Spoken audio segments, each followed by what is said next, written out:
मेरा नाम हर्षिता है। मेरी शादी ऐसी ससुराल में हुई थी जहां पर मेरे पति और मेरे ससुर के अलावा कोई नहीं रहता था। जब ये रिश्ता मेरे घर पर आया था तो मेरे माता पिता को बहुत अच्छा लगा था, क्योंकि आजकल कौन नहीं चाहता कि कम मेंबर की फैमिली में अपनी बेटी की शादी की जाए। लेकिन अफसोस की बात है ये थी कि मेरी शादी गांव में हुई थी। मैं शहर की पढ़ी लिखी लड़की थी और शहर में ही शादी करना चाहती थी। मेरी चाहत थी कि मेरी शादी किसी अमीर परिवार के लड़के से हो। सुना था कि ये लड़का भी अच्छी नौकरी करता है, लेकिन मैं तो शहर के पढ़े लिखे लड़के से शादी करना चाहती थी, जबकि ये लड़का गांव का पढ़ा लिखा लड़का था। जब मेरे माता पिता ने मुझे ये बताया कि ये लड़का बहुत अच्छा है और शहर में ही नौकरी करता है, लेकिन मैं ऐसी लड़के से भी शादी नहीं करना चाहती थी जो कुछ दिनों बाद ही मुझे छोड़कर शहर चला जाए और मैं उसके बिना अपनी जिंदगी अकेले ससुराल में रहकर गुजारूं। मेरे माता पिता ने मुझे बताया कि वो लड़का शहर में नौकरी जरूर करता है, लेकिन रहता अपने घर पर ही है। परमानेंट रहकर शहर में नौकरी नहीं करता। वो अपनी गाड़ी से सुबह शहर नौकरी करने के लिए रवाना हो जाता है और रात को अपने ऑफिस से घर आ जाता है। इसका मतलब ये था कि मुझे बड़ी आसानी हो जाती। अगर मेरी शादी उस लड़के के साथ हो जाती है तो मुझे जब भी अपने मायके आना होता मैं उसके साथ आ जाती और रात को अपने घर को चली जाती। मुझे अपने माता पिता से ज्यादा दूर नहीं रहना पड़ता। लड़का देखने में बहुत ही स्मार्ट था, पढ़ा लिखा था, फैमिली मेंबर भी बहुत कम थे। सुना था कि गांव में उसका बहुत बड़ा मकान है और सिर्फ एक ससुर है जिनकी आंखों से नजर नहीं आता। वो बेचारे अंधे हैं। बेटा अपनी मर्जी से शादी कर रहा है और इसीलिए शादी कर रहा है क्योंकि वो चाहता है कि उसके पिता की सेवा करने के लिए घर में बहू आ जाए। जिस लड़के के साथ मेरी शादी होने वाली थी वो घर का इकलौता बेटा था। उसकी माँ तो काफी सालों पहले ही मर चुकी थी। घर में सिर्फ दोनों बाप बेटे ही रहते थे। सुना था कि काफी सालों से उन लोगों ने एक परमानेंट नौकरानी रखी हुई थी। वो नौकरानी पिछले 6 महीने पहले नौकरी छोड़कर जा चुकी है और तभी से ही उन दोनों के घर में काम की परेशानी होने लगी थी। भला वो कब तक नौकरानी के सहारे जिंदगी गुजार सकते थे? एक न एक दिन तो उनके बेटे को शादी करनी ही थी। ऐसा नहीं था कि मेरे ससुर शुरू से ही अंधे थे। सुना था कि उनकी आंखों की रोशनी लगभग 2 साल पहले ही गई है। उनकी आंखों में मोतियाबिंद का पानी आ गया था और उन्हें अपनी बीमारी के बारे में वक्त पर पता नहीं चल सका। धीरे धीरे उनकी आंखों की रोशनी चली गई और एक दिन ये हुआ कि उनकी आंखों की रोशनी पूरी तरह से जा चुकी थी और उनको दिखाई देना भी बंद हो गया था। ये रिश्ता अच्छा था, मेरे लिए इनकार की भी कोई वजह नहीं थी, इसलिए मेरी शादी बड़े ही सिंपल तरीके से इस लड़की के साथ हो गई थी। मैं अपने पति के साथ विदा होकर अपनी ससुराल चली आई थी। शादी के पहले दिन गांव की सारी औरतों ने मेरा बहुत अच्छे तरीके से स्वागत किया था। मुझे चारपाई पर बिठाकर सभी लोगों ने गिफ्ट्स दिए थे। मुझे अपनी ससुराल के गांव की शादी बहुत अच्छी लगी थी और यहाँ की रस्मों रिवाज भी मुझे बहुत पसंद आए थे। यहाँ आने के बाद मैंने अपने ससुर जी का आशीर्वाद लिया। इसी तरह करते करते काफी दिन गुजर चुके थे।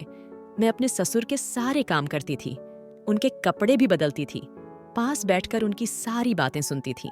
वो बहू बहू कहकर मेरे करीब आ जाते थे। मेरे ससुर बहुत अच्छे आदमी थे, उनकी आदत भी बहुत अच्छी थी।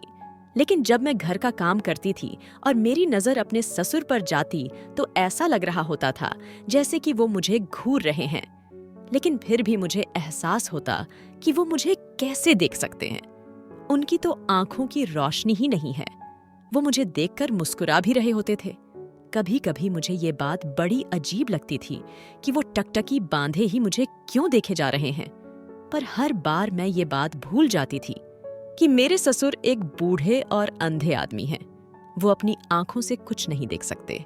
हर रोज हमारे घर पर अलग अलग तरीके की औरतें आती और थोड़ी बहुत देर मुझसे बातचीत करने के बाद चली जाती थीं। मेरे ससुर का कहना था कि हमारे गांव के लोग बहुत प्यार और मोहब्बत वाले लोग हैं।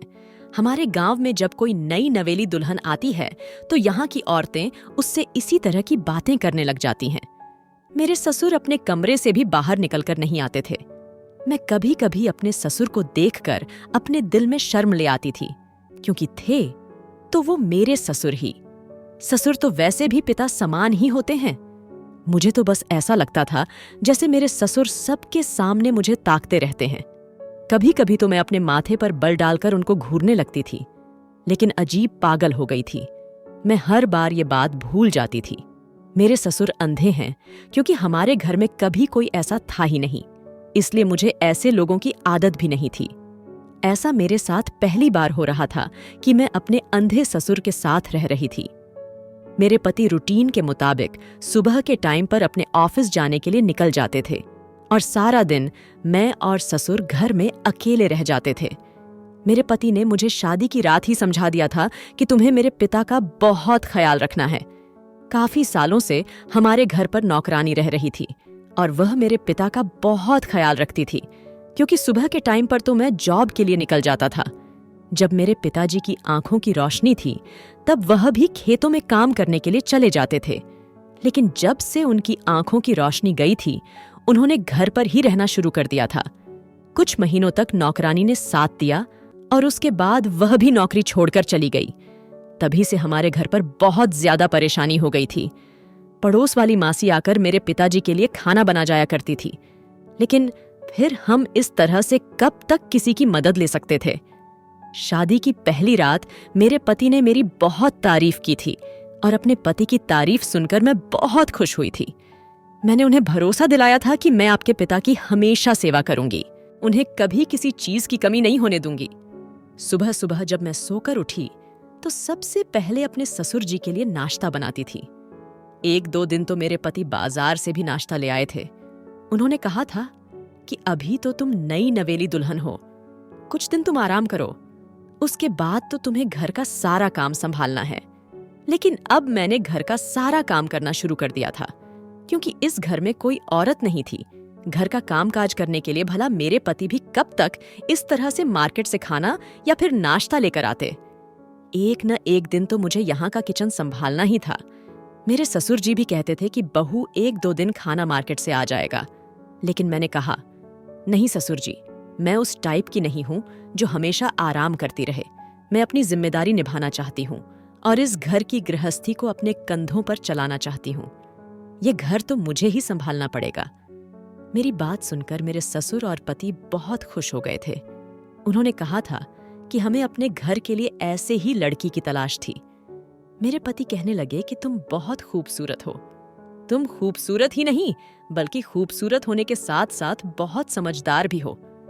मैंने नाश्ते की टेबल पर नाश्ता लगा दिया और मेरे ससुर जी भी नाश्ता करने के लिए मेरे सामने ही बैठे हुए थे। मैं उनके सामने बैठ गई। फिर मैंने उन्हें अपने हाथों से नाश्ता निकाल कर दिया। मेरे पति ने अपने पिता को अपने हाथ से नाश्ता करा दिया था। मेरे पति धीमे धीमे मुझे देखकर मुस्कुरा रहे थे। मेरे पति जब घर पर आते तो सब कुछ अपने पिता को अपने हाथों से ही खिलाते थे। उन्होंने मुझसे अपने पिताजी को नाश्ता कराते हुए टाइम पर कहा था कि अब अगली बार से मेरे पीछे मेरी जिम्मेदारी तुम निभाओगी। मैंने अपने पति से खुश होते हुए कहा, जी जी क्यों नहीं, मैं घर की सारी जिम्मेदारी खुद संभाल लूंगी। मुझे ऐसा लग रहा था जैसे मेरे ससुर अब भी मेरे सामने बैठकर मुझे घूर रहे थे। मेरे ससुर जी का नाश्ता कंप्लीट हो गया तो मेरे पति उनके पास की रखी हुई चेयर से उठकर मेरे बराबर में पड़ी हुई चेयर पर बैठ गए थे और मेरे चेहरे को देखकर उसे सहला रहे थे। मुझे डर था कि कहीं मेरे ससुर हमें देख ना ले, लेकिन मेरे पति ने मुझे इशारे से कहा कि वह हमें कैसे देख सकते हैं, उनकी आंखों की रोशनी नहीं है। मेरे पति मुझसे बहुत प्यार करते थे। अपने पति के जाने के बाद जब मैं घर का काम करती थी तो अपने गले में दुपट्टा भी नहीं डालती थी। यही सोचती थी कि घर में कोई नहीं है, ससुर जी ही तो हैं और उन्हें भी दिखाई नहीं देता। इसलिए मैं घर में रहते हुए किसी भी हुलिये में काम करती रहती थी और अपने ससुर जी के सामने भी किसी भी हालत में चली जाती थी। मेरे ससुर इतने अच्छे थे और बहुत ही अच्छी आदत के थे। कभी कभी मुझे बहुत अफसोस होता है कि इतने अच्छे इंसान की आंखों की रोशनी कैसे जा सकती है।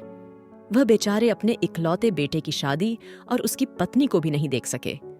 मेरे ससुर के चेहरे पर हमेशा मुस्कुराहट रहती थी। एक बार मेरे पति ने मुझे बताया था कि मेरे पिताजी बहुत ईमानदार इंसान हैं। गांव में कोई भी उन्हें बुरा भला नहीं कहता। वह हमेशा लोगों का फायदा करते आए हैं। सब लोग मेरे पिताजी की बहुत इज्जत करते हैं। मैंने अपने पति से कहा था कि क्या आपने अपने पिताजी का इलाज नहीं करवाया? मेरे पति कहने लगे, उन दिनों शहर में मेरी बहुत इंपॉर्टेंट मीटिंग थी, इसलिए मैं कुछ हफ्तों के लिए वहां पर रुका हुआ था और पिताजी नहीं चाहते थे कि वह मुझे अपनी परेशानी बताकर परेशान कर दें। उन्होंने मुझे अपनी परेशानी के बारे में कुछ भी नहीं बताया और इसी तरह से धीरे धीरे उनकी आंखों की रोशनी चली गई। जब मैं बहुत दिनों के बाद घर वापस आया तब मुझे बात पता चली थी। अगर वो मुझे वक्त पर बता देते तो मैं उन्हें अपने साथ शहर ले जाकर उनका इलाज करवा देता और शायद वो ठीक भी हो जाते। लेकिन उन्होंने तो अपना इलाज न करवाने की जिद बांध ली थी। उन्होंने तो मुझे वक्त निकलने के बाद बताया था। मैंने बाद में भी पिताजी से बहुत कहा था कि मैं आपको डॉक्टर के पास ले चलता हूँ, आपकी आंखों की रोशनी हो सकता है वापस आ जाए। लेकिन पिताजी हर बार मना कर दिया करते थे। कहते थे कि बेटा मेरी उम्र हो गई है, मैंने तो अपनी जिंदगी में काफी कुछ देख लिया, अब तुम्हारी जिंदगी जीने का समय है, तुम शादी करो, अपनी जिंदगी जियो। मेरा क्या है, एक दिन इस दुनिया को छोड़कर चला जाऊंगा, बूढ़ा हो चुका हूं, धीरे धीरे शरीर के अंदर बीमारियां पैदा होती रहेंगी और एक दिन मेरे साथ साथ सब कुछ खत्म हो जाएगा। तुम फिक्र मत करो, मैं देख नहीं सकता, सुन तो सकता हूं ना, तुम सबको महसूस कर सकता हूं। मैं तो बस तुम्हें खुश देखना चाहता हूं और अपने जीते जी चाहता हूं कि तुम्हारा घर बस जाए। बस यही कहकर पिताजी बात खत्म कर देते थे और वो अभी तक एक बार भी मेरे साथ डॉक्टर के पास नहीं गए। मैंने कहा, आप जबरदस्ती पिताजी को डॉक्टर के पास ले जाते। मेरे पति ने मुझे बताया था कि तुम्हें नहीं पता, पिताजी बहुत जिद्दी हैं, मैं उनके साथ ज्यादा जबरदस्ती नहीं कर सकता, शायद वो अपनी जिंदगी में इसी तरह से खुश है। मेरे पति ने कहा था कि वो मेरे आने से पहले उनके सारे काम करते थे, लेकिन अब उनके काम करने की सारी जिम्मेदारी मेरी हो गई है। मैं अपने ससुर को अपना पिता समझकर उनके सारे काम किया करती थी। मैंने अपने पति को यकीन दिलाया था कि आपको मेरे होते हुए घर में कभी कोई परेशानी नहीं होगी। मैंने अपने ससुर के पुराने फोटोज देखे थे जिनमें उनकी आंखों की रोशनी थी और मेरी सास भी जिंदा थी। मेरी सास भी बहुत खूबसूरत औरत थी और मेरे ससुर जी अपनी जवानी में बहुत हैंडसम थे। दरअसल मेरी सास मेरे ससुर से डबल कम उम्र की थी। मेरे ससुर बहुत ज्यादा उम्र के थे, फिर भी वो बहुत ज्यादा हैंडसम और चार्मिंग थे। अब भी अगर उनकी आंखों की रोशनी होती और वो अच्छे से तैयार होकर घर से बाहर निकलते तो कोई भी उन्हें बूढ़ा नहीं कहता। शायद उनकी परेशानी की वजह से उनके चेहरे से उम्र ज्यादा लगने लगी है। एक दिन मेरे ससुर कहने लगे, देखो बहू, मेरे भाग्य में क्या लिखा है कि मैं अपने घर की बहू को अपनी आंखों से नहीं देख सकता और न ही उसे देखकर उसे आशीर्वाद दे सकता हूं। मैंने कहा, ससुर जी कोई बात नहीं, आप इस तरह से भी मुझे आशीर्वाद दे सकते हो। शादी के कुछ दिन तो लगभग इसी तरह से गुजरते चले गए, लेकिन होश तो मेरे तब उड़े थे जब मेरे पति को कुछ दिन के लिए शहर में रुकना पड़ गया था। मैंने उन्हें कहा भी था कि आप मुझे इन दिनों मेरे मायके में छोड़ दो, लेकिन मेरे पति का कहना था कि मैं इस तरह से तुम्हें तुम्हारे मायके में नहीं छोड़ सकता, क्योंकि यहाँ पर मेरे पिताजी मौजूद हैं। उनकी सेवा कौन करेगा? मेरे पति जा चुके थे और मुझसे कहकर गए थे कि मेरे पीछे मेरे पिताजी का तुम्हें बहुत ख्याल रखना पड़ेगा। उनको अपने हाथों से खाना भी तुम ही खिलाओगी और उनके कपड़े भी तुम ही चेंज करोगी। खाने की बात तक तो ठीक थी, लेकिन कपड़े अपने पति की ये बात सुनकर मेरा तो दिमाग घूम कर रह गया था। मैंने अपने पति से कहा भी था कि मुझे कपड़े चेंज करने वाली बात तो ठीक नहीं लग रही, मैं कैसे उनके कपड़े चेंज कर सकती हूँ। मेरे पति ने कहा था कि तुम्हें तो पता है पिताजी को अपनी आंखों से नहीं दिख सकता। मान लो कि अगर तुम्हारे मायके में तुम्हारे पिताजी के साथ ऐसा हो जाता और उनके आगे पीछे उनका ख्याल रखने वाला कोई नहीं होता, सिर्फ तुम होती, तो तुम अपने पिता को भी तो अपने हाथों से पहनाती। मैंने अपने पति से कहा कि आप ऐसी बातें क्यों कर रहे हो, भगवान न करे मेरे पिताजी के साथ ऐसा हो। मेरे पति कहने लगे, इसीलिए ही तो कह रहा हूं कि तुम मेरे पिताजी के सारे काम किया करो। मैं परेशान हो गई थी और यह सोच रही थी कि मैं ये काम करूं या नहीं। भला मेरे ससुर जी जैसे भी थे तो मेरे ससुर ही मेरे पिता समान थे। कोई छोटा बच्चा होता तो काम में अपने पति के टोके बिना ही कर देती, लेकिन अपने ससुर का ये काम करने के बारे में ही मुझे शर्म आ रही थी। मेरे पति के जाने के बाद मेरे ससुर जी ने मुझे आवाज लगाई। वो बहू बहू कहकर मुझे पुकार रहे थे। मैं भागी भागी अपने ससुर जी के कमरे में गई तो मैंने देखा कि मेरे ससुर धोती और बनियान पहने हुए खड़े थे और पहले तो उन्होंने मुझसे यह पूछा कि बहू क्या बेटा जा चुका है। मैंने उन्हें कहा कि अभी आधा घंटा पहले ही निकले हैं। उन्होंने कहा, चलो ठीक है, लेकिन तुम मुझे जरा शर्ट उठा दो। न जाने कहां पर रखी हुई है। सारे बेड पर मैंने हाथ मार मार कर देख लिया है, लेकिन समझ नहीं आ रहा कि मेरी शर्ट बेड पर है भी या नहीं। मेरे ससुर जी की शर्ट बेड के किनारे पर लटकी हुई थी। मैंने उनकी शर्ट उनके हाथ में दे दी। उन्होंने जैसे तैसे अपनी शर्ट को पहन लिया था, लेकिन बटन उलटे सीधे लगा रहे थे। मजबूरन मुझे ही आगे बढ़ना पड़ा। मैंने कहा, आप छोड़ दीजिए, मैं बटन बंद कर देती हूँ।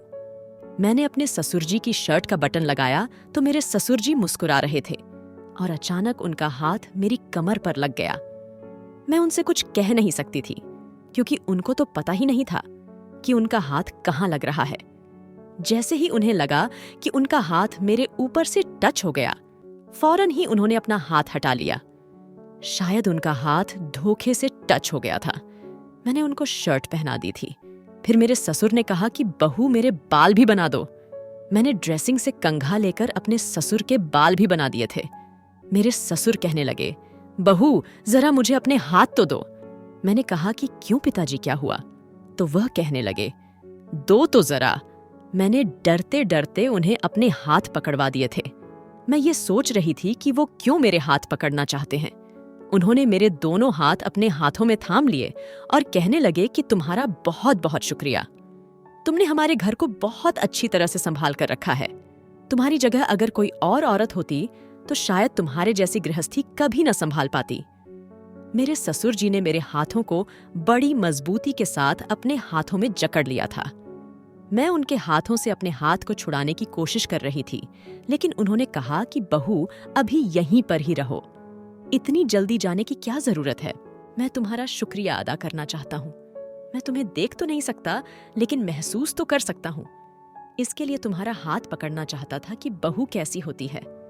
भगवान ने मुझे कोई बेटी भी नहीं दी। अगर मेरी बेटी होती तो शायद वह भी तुम्हारी तरह मेरी सेवा नहीं करती। तुम्हें पता है, जब सुमन की मौत हुई थी तब मुझे उसकी मौत का बड़ा अफसोस हुआ था, क्योंकि वह मेरी हमसफर थी और मेरा बहुत ज्यादा ख्याल रखती थी और हमारे घर की इकलौती औरत थी।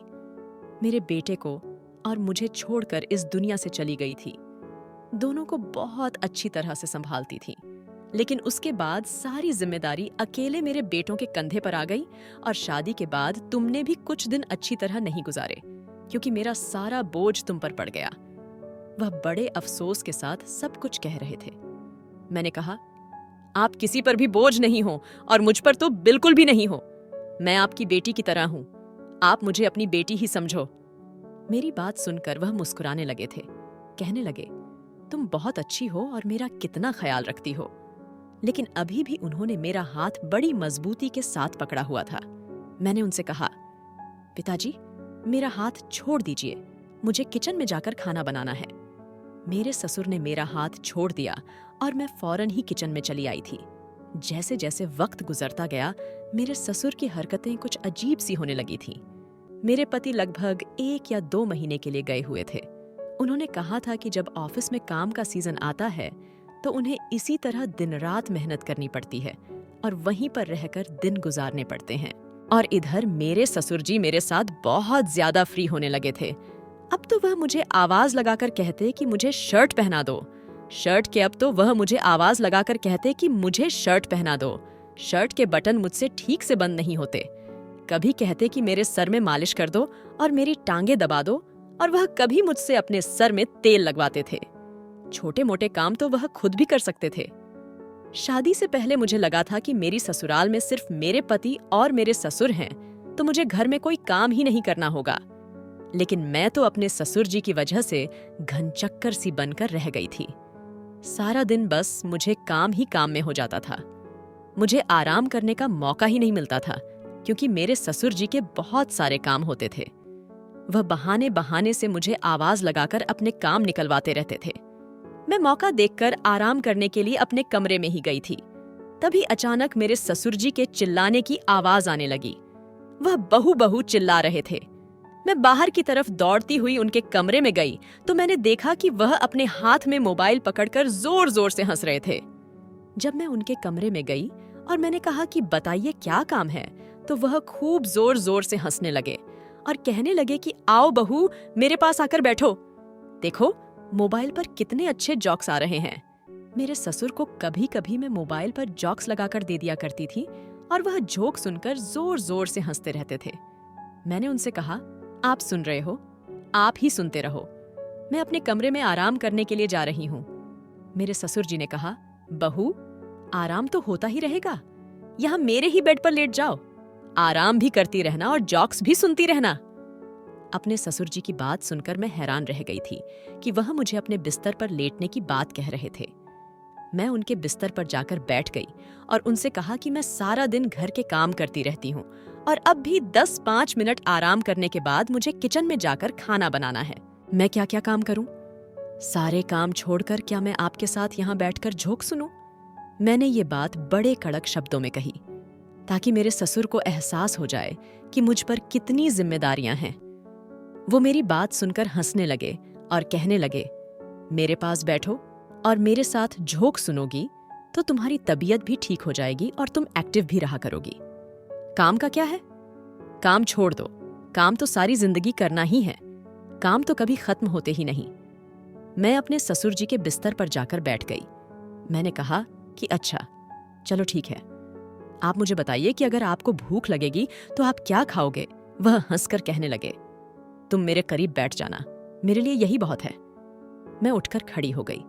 मैंने कहा, खबरदार जो अब आपने मुझे आवाज लगाकर बेवकूफ बनाने की कोशिश की। मेरे ससुर जी अभी भी हंस रहे थे। मैं फौरन अपने कमरे में चली गई और जाकर लेट गई। मैं काम करते करते बहुत थक जाती थी, इसीलिए मेरा बिहेवियर बहुत ज्यादा चिड़चिड़ा सा होने लगा था। अपने मायके में मैंने इतना ज्यादा भी काम नहीं किया था, लेकिन यहाँ तो हद से ज्यादा काम बढ़ गया था।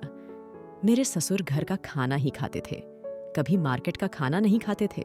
मेरे पति का कहना था कि हमेशा मेरे पिताजी को घर का बना हुआ ताज़ा खाना ही खिलाना, बाहर का खाना मत खिलाना, वरना उनका पेट खराब हो जाएगा। थोड़ी देर आराम करने के बाद मैं किचन में चली गई। किचन में जाने के बाद मैंने खाना बनाया और जब किचन से बाहर निकली तो देखा कि घर गंदा पड़ा हुआ है। फिर मैंने सफाई की और फिर सोचा कि शाम का टाइम है, एक बार फिर से ससुर जी के कमरे की सफाई कर देती हूँ। गर्मी बहुत ज्यादा हो रही थी, इसलिए मैंने दुपट्टा नहीं पहना हुआ था और मैं वैसे भी ज्यादातर घर में दुपट्टा नहीं पहनती थी। मेरे ससुर जी अपने कमरे में ही चेयर पर बैठे हुए थे। उनके कमरे की झाड़ू लगा रही थी। वह बहुत खामोश बैठे हुए थे और मैं अपने काम में बिजी थी। अगले ही पल जैसे ही मैं पलटी, यह देखकर मैं हैरान रह गई थी कि मेरे ससुर मेरे पीछे ही खड़े थे। मैं उन्हें देखकर घबरा गई थी। मैंने कहा कि आपको किसी चीज की जरूरत है क्या? उन्होंने कहा, नहीं बहू, मुझे किसी चीज की जरूरत नहीं है, बस मैं यह महसूस कर रहा था कि कमरे के अंदर तुम ही हो या कोई और है। मैंने कहा, आप कैसी बातें कर रहे हैं भला? इस घर में मेरे और आपके अलावा कोई भी नहीं रहता। उन्होंने कहा, चलो कोई बात नहीं। यह कहकर वह अपने बिस्तर पर बैठ गए थे और उनकी आंखों को देखकर मुझे बहुत डर लग रहा था। उनकी आंखें देखकर ऐसा लग रहा था जैसे उनकी नजर मुझ पर ही है। मुझे शर्म भी आ रही थी क्योंकि मैंने दुपट्टा नहीं पहना हुआ था। मैं अपने ससुर का अपने हाथों से ही खाना बनाती थी। रात के टाइम पर मैं उनको खाना खिलाने के लिए उनके कमरे में चली गई और उन्हें अपने हाथ से खाना खिला रही थी। मैंने महसूस किया कि मेरे ससुर मेरे हाथ से खाना खाते हुए बहुत ज्यादा खुश होते थे और किसी न किसी बात पर वह मेरा हाथ भी मजबूती से पकड़ लेते थे और बस मेरी तारीफ ही करते रहते थे।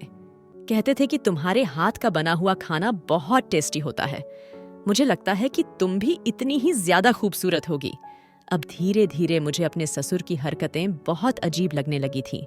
मुझे अपने ससुर से अब उलझन सी होने लगी थी क्योंकि वह किसी न किसी बहाने से मेरे शरीर पर कहीं भी हाथ मार देते थे और मुझे टच करने की कोशिश में लगे रहते थे। मैं समझना चाह रही थी कि वह क्या करना चाहते हैं। मैं अपने ससुर की तरफ से अब बहुत ज्यादा परेशान रहने लगी थी। अपने पति को अगर उनकी हरकतों के बारे में बताती भी तो किस तरह से बताती, क्योंकि मुझे यकीन था कि वह देख नहीं सकते। इसलिए मेरे पति मेरी किसी भी बात पर यकीन नहीं करेंगे। मैं यही सब सोच रही थी और रात के 8 बजे तक अपने कमरे में सो गई थी। मेरे कमरे का दरवाजा खुला ही रहता था। मैं बहुत गहरी नींद में सो रही थी, पर अचानक घबराकर मेरी आंख खुल गई क्योंकि मुझे महसूस हुआ जैसे कोई मेरे पैरों पर गुदगुदी कर रहा है। जैसे ही मैंने अपने पैरों की तरफ देखा तो यह देखकर मेरे पैरों तले से जमीन निकल गई थी कि यह कोई और नहीं बल्कि मेरे ससुर ही हैं। मैंने जल्दी से अपने गले में दुपट्टा डाल लिया और अपने ससुर से कहा कि बताइए, आपको कोई काम है क्या? मेरे ससुर ने जल्दी से मेरा हाथ पकड़ लिया और कहने लगे, मैं कोई अंधा नहीं हूं, मैं सब कुछ देख सकता हूं। यह सुनकर तो मैं और भी ज्यादा हैरान हो गई थी कि आखिर वह क्या कह रहे हैं, लेकिन उनके चेहरे की शातिर वाली मुस्कुराहट देखकर मुझे डर लगने लगा था और मैं बहुत परेशान भी हो गई थी। मैंने कहा, आप ये सब कुछ क्या कह रहे हो? मेरे ससुर कहने लगे, हाँ, मैं सब कुछ सच सच कह रहा हूं। मेरे ससुर ने जल्दी से मुझे आकर मजबूती से दबोच लिया। मैं खुद को छुड़ाने की बहुत कोशिश कर रही थी, लेकिन वो मेरी कोई बात नहीं सुन रहे थे। मैं चिल्लाने की भी कोशिश कर रही थी। उन्होंने मेरे मुंह पर हाथ रख लिया और फिर उसके बाद वो हुआ जो मेरे साथ नहीं होना चाहिए था। मुझे अपने ससुर से ऐसी उम्मीद नहीं थी। उन्होंने झूठ बोला था कि वो अंधे हैं और इस बात का फायदा उन्होंने मुझ पर उठाया था। उन्होंने मेरी इज्जत को तार तार कर दिया था। मैंने उनसे कहा कि आपने मेरे साथ अच्छा नहीं किया। मैं आपकी सारी सच्चाई अपने पति के सामने खोल कर ही रहूंगी।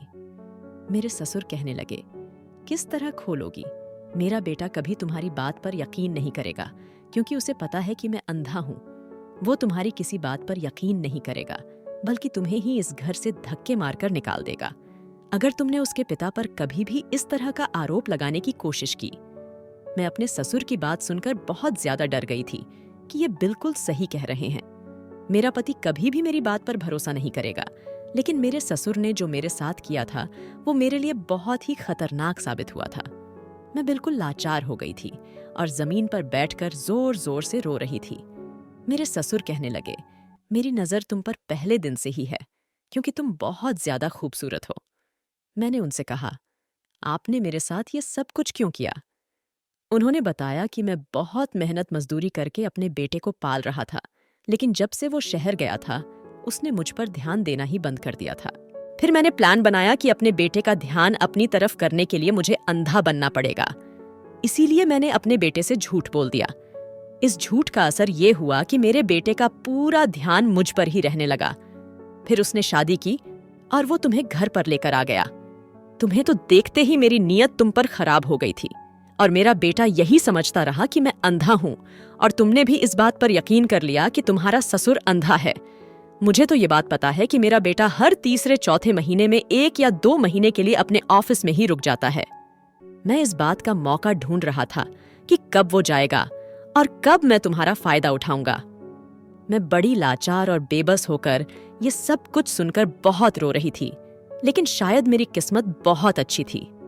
जब मेरे ससुर ने मुझे अपनी कहानी बतानी शुरू की थी, तभी मेरे पति दरवाजे पर खड़े होकर उनकी सारी बातें सुन रहे थे। भगवान ने मेरा बहुत बहुत साथ दिया था। मुझे अपने पति को कुछ भी बताने की जरूरत नहीं पड़ी। उन्होंने खुद ही अपने कानों से अपने पिताजी की सारी बातें सुन ली थीं। दरअसल 25 नवंबर को मेरा बर्थडे होता है।